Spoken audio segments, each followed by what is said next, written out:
முதல்ல மேடையில் இருக்கிற எல்லா பெரியவங்களுக்கும் நண்பர்களுக்கும் இங்கே வருகை தந்திருக்கின்ற பத்திரிகை இணையதள தொலைக்காட்சி சேர்ந்த பெரியவங்களுக்கும் நண்பர்களுக்கும் முதல்ல என்னுடைய வணக்கங்கள். சுமார் ஒரு 2.5 வருஷம் இருக்குமா, 2.5 வருஷத்துக்கு முன்னாடி ராஜேஷ் வந்து நம்ம அந்த ஃபோரம் மாலில் ஒரு கையில் ஸ்கிரிப்ட், இன்னொரு கையில் ஒரு கல்யாண பத்திரிக்கையோட மீட் பண்ணேன். ஸ்கிரிப்ட் படிச்சுட்டு பிடிச்சிருந்தா கல்யாணத்துக்கு வாங்க அப்படின்னு சொன்னார்.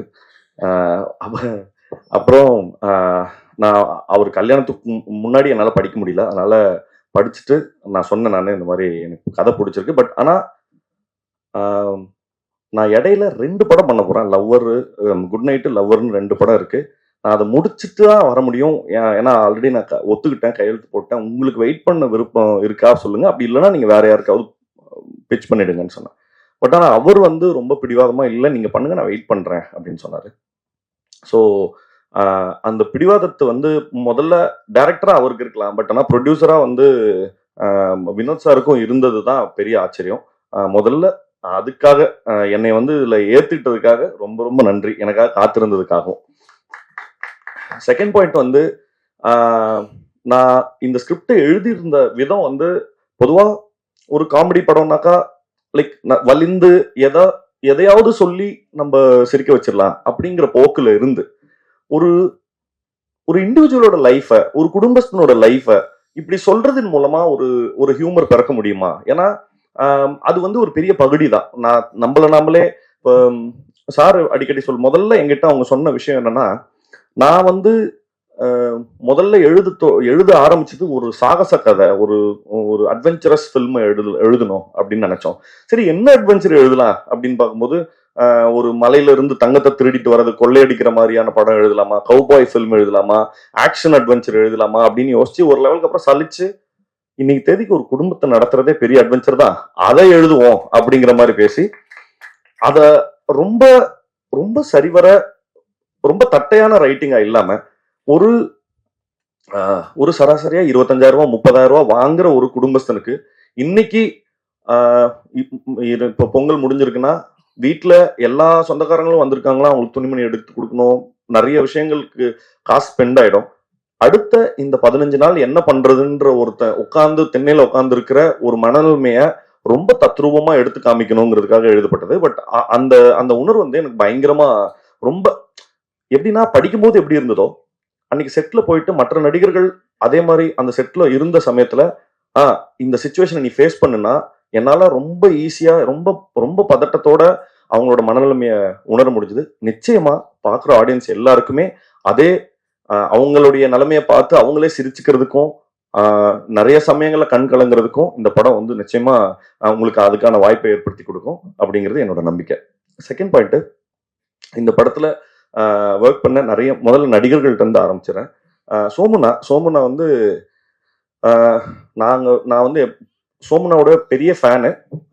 நான் அவர்கிட்ட சொன்னேன், நான் இந்த பருத்தி வீரன்ல கஞ்சா கருப்பு சொல்லுவாரு, இனி யாரும் என்னை அழிக்க முடியாது, என்னைய நானே அழிச்சுக்கிட்டாத்தான் உண்டு அப்படிம்பாரு. அந்த மாதிரி வர வெள்ளிக்கிழமை குடும்பஸ்தனும் வருது, அவருக்கு கிளாஸா அவரே வந்து பாட்டில் ராதாவையும் இறக்குறாரு. அதனால வாழ்த்துக்கள்னா டபுள் தமாக்கா வெள்ளிக்கிழமை இன்னைக்கு. இன்னொரு முக்கியமான விஷயம் சொல்லணும்னா, நான் பாட்டில் ராதான்ற படத்தையும் பார்த்துட்டேன். நான் ஒரு படம் பார்த்து எமோஷனலா அழுதுங்கிறது ரொம்ப ரேரான ஒரு சம்பவம். அந்த படம் வந்து அவ்வளோ அற்புதமா எடுத்திருந்தாங்க. அந்த படத்தினோட படக்குழுவினருக்கு தினகரண்ணா வந்து படத்தோட டைரக்டர். சோமண்ணாவுடைய பெர்ஃபார்மன்ஸ் வந்து அவ்வளோ பிரில்லியண்டா இருந்தது. நான் அழக்கூடாதுன்னு ரொம்ப கஷ்டப்பட்டு வெயிட் பண்ணிட்டு இருந்தேன். எனக்கு நல்லா தெரியும், கேமராவை அப்படி திருப்பும் போது அங்க சோமண்ணா சிரிக்க போறாரு, சிரிச்சுட்டா நான் அழுதுருவேன்னு தெரியும். திரும்பும் போது சோமண்ணா சிரிச்சது கப்புன்னு பயங்கரமா அழுது வந்துச்சு. வாழ்த்துக்கள்னா, ரொம்ப எக்ஸ்ட்ராடினரி பெர்ஃபார்மன்ஸ். ஒவ்வொரு அக்ராஸ் ஜெனரேஷன் அவர் வந்து ஒரு பெர்ஃபார்மரா எங்களுக்கு நிறைய டீச் பண்ணிட்டு இருக்காரு. அதுக்கு முதல்ல ரொம்ப நன்றி. அண்ட் சுந்தரராஜன் சார் பத்தி சொல்லணும். அவர் வந்து அவருடைய பெரிய எக்ஸ்பர்டீஸ் அவருக்கு மைண்ட்ல வச்சிருந்தாலும், இவன் யாரா சின்ன பசங்க, இவனுங்க வந்து நம்மளுடைய என்ன சொல்றது, இவனுங்க போய் நம்மள ஆர்டர் பண்றதா அப்படிங்கிற எந்த என்ன சொல்றது ப்ரிசெட்டோடைய ஐடியா இல்லாம அவரு வந்து எங்க லெவலுக்கு நிறைய, நான் ஒரு காமெடி சொல்லவா அப்படின்னு ஏதோ சின்ன பசங்க கெட் டுகெதர்ல வந்தவங்க, நான் கூட ஒரு காமெடி எழுதிருக்கேன் அது சொல்லவா அப்படின்னு அவ்வளோ குழந்தைத்தன்மையா எங்க கூட வேலை பார்த்தாரு. அவருக்காகவும் அப்புறம் நான் கனகம்மா வந்து நான் அடிக்கடி சொல்லுவேன், அவங்க கிஃப்ட் ராப் பண்ண வெடிகுண்டு அப்படின்னு சொல்லி. ஆனா அவ்வளோ எனர்ஜி இருக்கும் அவங்கள்ட்ட. அவங்களுடைய ஒர்க்கும் வந்து ரொம்ப ஃபினாமினல். அண்ட் அதுக்கு டப்பிங் பேசின தனமாவுக்கும் ரொம்ப ரொம்ப நன்றி. ஏன்னா அந்த கேரக்டர் அவ்வளோ உயிர்ப்பா வந்திருக்கு. ஷான்வி வந்து உண்மையாவே வந்து நான் நிறைய தடவை அவங்க கிட்ட சொல்லியிருந்தேன், ஏங்க தமிழ் தெரிஞ்சு யாராவது ஓகே பண்ணிருக்க வேண்டியதானே, ஏன் தெலுங்கு அவங்க அப்படின்னு சொல்லி சொன்னபோது, இல்ல அவங்க பர்ஃபார்மன்ஸா ஆடிஷன் பண்ணி பார்த்ததுல எனக்கு ரொம்ப ரொம்ப கான்ஃபிடன்ஸ் இருக்குன்னு சொன்னாங்க. எனக்கு பெருசா ரிலக்டண்டா தான் இருந்தது எப்படி இவங்க ஆக்ட் பண்ண போறாங்கன்னு. பட் ஆனா த வே ஷி பெர்ஃபார்ம்டு, அது ஹியூமர் காமெடி சீன்ஸ்லயும் சரி, இமோஷனல் சீன்ஸ்லயும் சரி, அவங்க டயலாக பேசிக்கிட்ட விதம், அதுக்கப்புறம் இன்னும் தமிழ் பேசுறதுன்றதே ரொம்ப கஷ்டம். பட் ஒரு எக்ஸ்டென்ட்ல கொங்கு தமிழோடைய அனோட்டேஷன்ஸையும் புரிஞ்சுக்கிட்டு அவ்வளோ பிரமாதமா ஒர்க் பண்ணி கொடுத்தாங்க. தேங்க்யூ ஷான்வி. அண்ட் உங்களுடைய இந்த டெபியூக்கு அப்புறம் உங்களுக்கு இன்னும் பெரிய பிரைட் ஃபியூச்சர் வந்து தமிழ் சினிமாவிலையும் இருக்கணும்னு சொல்லி நான் வாழ்த்துறேன். அண்ட் என்ன சொல்றது, இந்த படத்துல முக்கியமா இந்த படத்துல நக்கலைட்ஸ் ஆர்டிஸ்ட் எல்லாருமே ரொம்ப பிரமாதமா, இந்த வட்டார வழக்கு வந்து அவங்க பிரமாதமா பேசுவாங்க, அது அவங்களோட ஃபோர்ட்டே, கோயம்புத்தூர் ஸ்லாங் பேசுனது எனக்கு ரொம்ப கஷ்டமா இருக்கு. ஏன்னா நான் அது ரொம்ப புதுசு எனக்கு. அதை பிரமாதமா வந்து எனக்கு நிறைய சமயங்கள்ல சொல்லி கொடுத்த இந்த படத்துல இருக்க நிறைய ஆர்டிஸ்ட், முக்கியமா ஃபர்ஸ்ட் வந்து முத்தமிழ். ஏன்னா முத்தமிழ் கூட தான் எனக்கு நிறைய சீன்ஸ் இருந்தது. முத்தமிழ், அப்புறம் ஜென்சன் சாரு, அனிருத், இந்த மாதிரி எக்கச்சக்கமான ஆர்டிஸ்ட் வந்து நிவே, அப்புறம் எனக்கு அக்காவை நடிச்சிருக்காங்க நிவேல இருந்து, எல்லாருமே எனக்கு வந்து பயங்கரமா கோச் பண்ணாங்க. கிருஷ்ணா, மிதுன், இவங்க எல்லாருமே ஹெவியா எனக்கு வந்து அந்த ஸ்லாங் எப்படி பேசணுங்கிறத கோச் பண்ணிட்டே இருந்தாங்க. அது ரொம்ப நான் நன்றி கடன் பட்டிருக்கேன். ஏன்னா நான் டப்பிங் பேசுற வரைக்கும் அதை அப்படியே கொண்டு வந்து சேர்த்தாங்க. முக்கியமா நான் இங்க ஒரு முக்கியமான ஒருத்தரை பத்தி பேசணும், அது பிரசன்னா சார். ஏன்னா நான் இந்த படம் பண்ணதுக்கு மிக முக்கியமான கிஃப்ட் டேக்அவே வந்து அவருடைய ஃப்ரெண்ட்ஷிப் தான். அவர் வந்து ஒரு பெரிய என்ன சொல்ற, தனி மனிதனுடைய நம்பிக்கை இவ்வளோ ஒரு பெரிய சாம்ராஜ்யத்தை கிரியேட் பண்ணுங்கிறது, நான் கோயம்புத்தூர்ல போய் நக்கலைட்ஸ் ஆஃபீஸ்க்கு போய் அங்க இருக்கிற அவங்க கிரியேட் பண்ண கண்டென்ட்ஸும் அவரோட விஷனையும் இதெல்லாம் தெரிஞ்சுக்கிட்டதுக்கு அப்புறம் எனக்கு அது வந்து இது வந்து எனக்கு என்னுடைய கரியருக்கு அவர் தெரிஞ்சுக்கிட்டா குரோத்தா அப்படி இல்லைங்கிறத தாண்டி, நான் மனசா உள்ளமா இன்டர்னல் குரோத்துக்கான ரொம்ப முக்கியமான ரெஃப்ரெஷிங்கான நிறைய விஷயங்கள் அவர் எங்களுக்கு சொல்லி கொடுத்தாரு. ரொம்ப நன்றி சார், தேங்க்யூ ஸோ மச். அப்புறம் இந்த படத்துல நடிகர்கள் எல்லாம் முடிச்சிட்டோன்னா இந்த வர அடுத்தது வந்து காஸ்டியூம்ஸ் வந்து மீரா வந்து எப்படின்னா ஏதோ அந்த இந்த கிண்டர் கார்டன் குழந்தைங்க மாதிரி தான் பேசுவாங்க. வந்து சார் உங்களுக்கு வந்து ஷர்ட் சைஸ் வந்து இதுவா இருந்ததுன்னா முன்னாடியே சொல்லிடுங்க சார். அவங்க பெரும் பதட்டத்திலே இருப்பாங்க. இல்லம்மா சரிம்மா, நான் இல்ல சார் அது இருந்தா சொல்லிடுங்க, 40ல 41லயும் இருக்கு அப்படின்னு சொல்லி அவ்வளோ பார்த்து உங்களுக்கு ஓகே இல்லை சார், ஓகே சார், அவ்வளோ பிரமாதமா ஒன்னொன்னும் பார்த்து செஞ்சு கொடுத்தாங்க. ரொம்ப நன்றிமா, தேங்க்யூ ஸோ மச். அப்புறம் கண்ணன், எனக்கு தெரிஞ்சு இந்த படத்துல ஜாஸ்தி சஃபர் ஆனது கண்ணன் தான் நினைக்கிறேன். ஏன்னா ஏகப்பட்ட வருஷன் நாங்க வந்து எடிட்ல வந்து நிறைய என்னது ஆமா போர் அடிக்கும் போதெல்லாம் எடிட்டிங் போய், பட் கண்ணன் வந்து அதுக்கு பயங்கர சப்போர்ட்டிவா தான் இருந்தார். அவரு எந்த சமயத்திலயும் திடீர்னு அன்னைக்கு நைட் 2:30 மணிக்கு எழுப்பி எந்திரிச்சு வாங்குங்கன்னு சொல்லி அப்புறம் ஒரு சீக்வன்ஸை மாத்தணும் அப்படின்னு சொல்லும் போது அதுக்கெல்லாம் வந்து ரொம்ப ஸ்போர்ட்டா தான் இருந்தாரு. நான் வேற ஒரு ஷூட்டுக்கு போகும்போதுமே அவர் எடிட் பண்ணி வருஷனை காமிக்கிறதுக்காக அந்த ஊருக்கு ஷூட்டுக்கு 2 பேரும் வந்திருந்தாங்க. ஸோ கண்ணன், உங்க பேஷன்ஸ் வந்து ரொம்ப முக்கியம். அது வந்து கடைசி வரைக்கும் தக்க வச்சிருந்ததுக்காக நன்றிகள். அப்புறம் சுஜித் வந்து எனக்கு தெரிஞ்சு இந்த படத்துல கண்ணனுக்கு அப்புறம் அதிக கஷ்டப்பட்டது யாருன்னா சுஜித் தான் நினைக்கிறேன். முக்கியமா நடிகர்களை வந்து ஒரு இடத்துல நிக்க வச்சு அதை ஷூட் பண்றதுக்கு வந்து என்ன சொல்றது, நிறைய டைம் கன்ஸ்ட்ரெயின்ஸ் இருந்தது. ஏன்னா நிறைய லைவ் லொகேஷன்ஸ்லயும் எடுக்க வேண்டியிருந்தது. அந்த லைவ் லொகேஷன் சிக்கல்கள் எல்லாத்தையுமே ரொம்ப அனுசரிச்சு வேலை செஞ்சு கொடுத்தாரு. தேங்க்யூ சுஜித். அப்புறம் நம்ம சுரேஷ் சார் வந்து இது 2வது ப்ராஜெக்ட். நான் மத்தகம்க்கு அப்புறம் இங்க ஒர்க் பண்றோம். சுரேஷ் சார் எப்படின்னா, அவரு எப்படி ஒரு வேலையை செஞ்சு முடிக்கிறாருன்னு தெரியாது. இந்த சிவாஜி படத்துல ரஜினி சார் நடந்து வர வர எல்லாம் மாறிக்கிட்டே இருக்கும் பின்னாடி. அந்த மாதிரியான ஆள் அவரு. அவரு அவர் வந்து ஒரு ஒரு என்ன சொல்றது, இவ்வளோ கன்ஸ்ட்ரெயின்டான இருக்கிற டைம்ல இப்படி ஒரு செட் வேணும்னாக்கா அதை ரொம்ப சீக்கிரமா எஃபெக்டிவா பண்ணி கொடுத்தாரு. ரொம்ப நன்றி சார். அப்புறம் வின்சினா வந்து இவர் சொன்ன மாதிரிதான், நாங்க ஷூட்டிங் கூட அவ்வளோ கஷ்டப்படல. பட் ஆனா அந்த போட்டோ ஷூட்டை வந்து அவ்வளோ டீட்டெயிலுக்காக, ஏகப்பட்ட லேயர்ஸ்க்காக, அப்படி அந்த ஐ ஃபார் த டீட்டெயில் வந்து ரொம்ப ஹெவியா இருந்தது. அதோட ரிசல்ட்ஸ் தான் வந்து எங்களுக்கு போஸ்டர்ஸ்க்கு கிடைச்ச நிறைய பாராட்டுகள் வந்து வின்சினாக்கு தான் சேரணும். தேங்க்யூண்ணா, ரொம்ப நன்றி.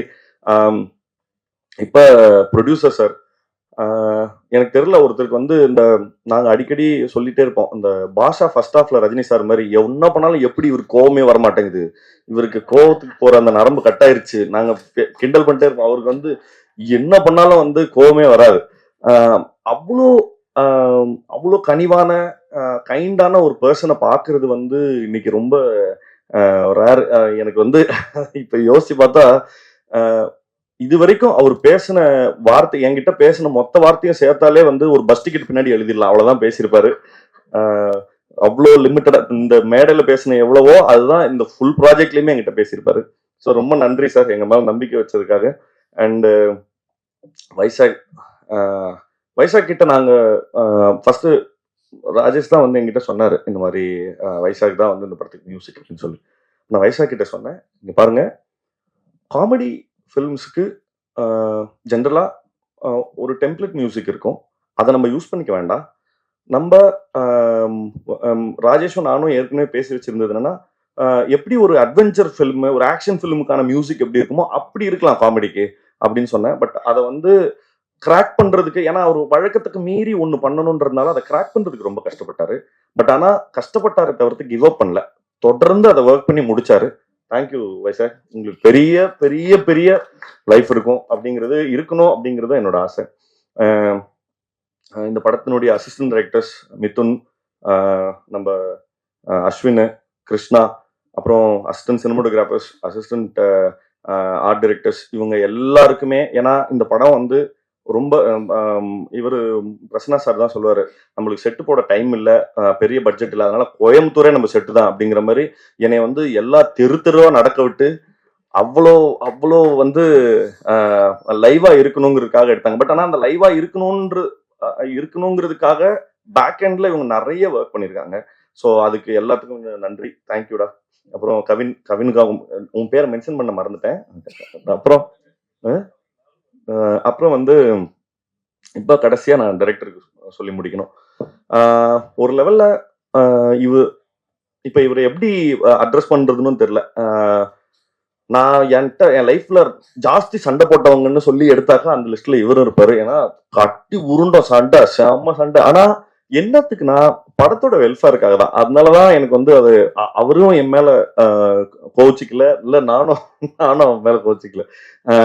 இந்த படத்தினுடைய வெல்ஃபேருக்காக அவ்வளோ பெரிய அவ்வளோ சந்தோஷமா ஈச் அண்ட் எவ்ரி டே வந்து ஒரு சின்ன அப்டேட்னா கூட ஃபோன் பண்றாரு, தலைவா இப்படி நடந்துச்சு, ஓகே. அப்புறம் என் சைட்ல என்ன ஒரு ஐடியா இருந்தா, தலைவா இப்படி இருக்குன்னு.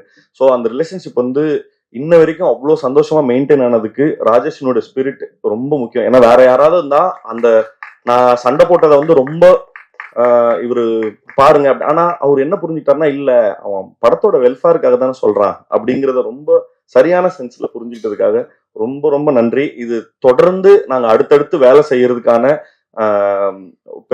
பாலமா வந்து இந்த குடும்பஸ்தனும் அமைஞ்சதுங்கிறதுல பெரிய சந்தோஷம். அப்புறம் டைரக்டர் ராம் சாரும் சரி, தேசிங் சாரும் சரி, நாங்க ஷூட்டிங் பண்ணிட்டு இருக்கும் போதே வந்து ரஷஸ் எல்லாம் பார்த்துட்டு வந்து எங்கிட்ட வந்து நிறைய சொல்லியிருக்காங்க, இந்த படம் நீங்க பண்ணிருந்த இந்த சீன் நல்லா இருக்கு, அந்த சீன் நல்லா இருக்கு அப்படின்னு சொல்லி. தொடர்ந்து வந்து ஒரு வேலிடேஷனுக்காக வேலை செய்யும் போது ஒரு வேலிடேஷன் இருக்கணும்ல, யாராவது வந்து தம்பி நல்லா பண்றப்பா அப்படின்னு சொன்னா ஒரு நிறைவோ ஒரு நிம்மதியோ கிடைக்கும்ல, அதை வந்து தொடர்ந்து கொடுத்ததுக்காக ரொம்ப ரொம்ப நன்றி சார். அண்ட் எப்பவுமே என்னுடைய இன்னைக்கு வந்து கனி மேடம் சொன்ன மாதிரிதான், ஒரு சினிமா மேல ஆசைப்பட்ட ஒரு பையன் இப்படி சினிமால அதாவது ஒரு சின்ன பேரை எடுக்கிறதுக்கே வந்து ஒரு பெரிய ஆதரவு தேவை. அந்த சின்ன பேரை எடுக்கிறதுக்காக இவ்வளவு பெரிய ஆதரவு கொடுத்த உங்க எல்லாருக்கும் ரொம்ப ரொம்ப நன்றி. ஏன்னா தொடர்ந்து என்னுடைய எல்லா படங்களுக்கும் சின்ன சின்ன முயற்சியை கூட நீங்க பெருசா பாராட்டி எழுதுனதுதான் என்னை வந்து அடுத்த ஏதாவது நல்ல தொடர்ந்து நல்ல வேலைகளை செய்யறதுக்கு வந்து என்னை ஊக்குவிச்சுட்டே இருக்கு. தேங்க்யூ. என்னைக்குமே ரொம்ப கிரேட்ஃபுல்லா இருப்பேன் அதுக்கு. அண்ட் கன்னி மேம், உங்களுக்கும் ரொம்ப நன்றி இவ்வளோ அழகா ஹோஸ்ட் பண்ணி கொடுத்ததுக்கு. வந்திருந்த எல்லாருக்கும் ரொம்ப ரொம்ப நன்றி. ஜனவரி 24 அன்று இந்த படம் திரையரங்குகள்ல ரிலீஸ் ஆகுது. நிச்சயமா படம் பார்த்துட்டு எப்படி இருக்குன்னு சொல்லுங்க.